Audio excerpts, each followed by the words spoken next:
My name is Chris McNeil, and my life changed forever in the autumn of 1973. I was a successful actress, living with my 12-year-old daughter, Regan, in a Georgetown townhouse. Little did I know that our seemingly peaceful life was about to be shattered by something dark and unimaginable.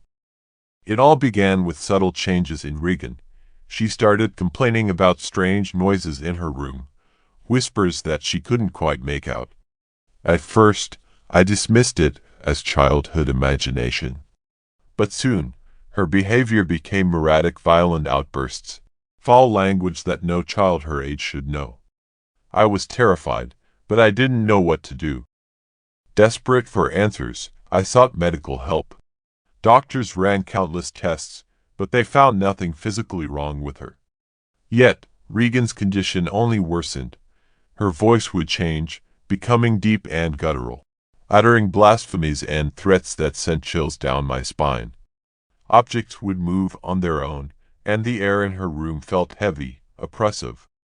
One night, Regan's bed shook violently, as if possessed by an unseen force. It was then that I realized we were dealing with something beyond the realm of science. I turned to Father Damien Karras, a Jesuit priest and psychiatrist, hoping he could provide some answers. Father Karras was skeptical at first. He believed Regan's condition was a severe psychological disorder.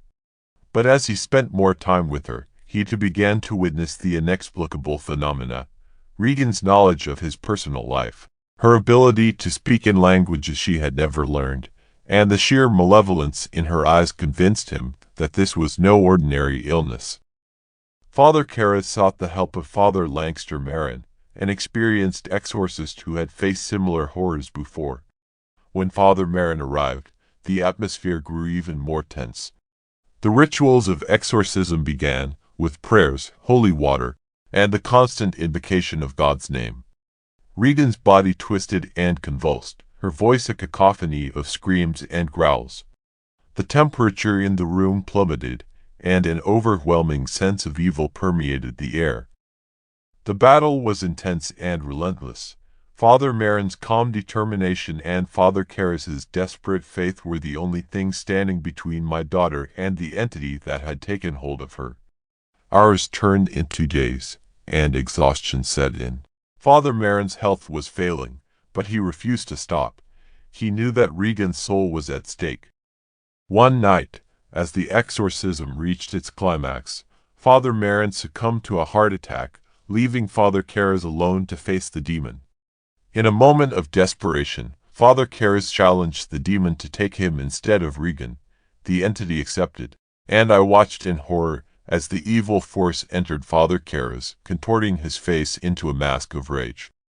In a final act of self-sacrifice, Father Karras hurled himself out of Regan's bedroom window, plummeting to his death on the steps below. The room fell silent, and I rushed to Regan's side. The nightmare was over. The demon had been vanquished, but at a terrible cost. Regan had no memory of the ordeal. She was free, but I was forever changed. The experience left me shaken, my faith in the world around me shattered.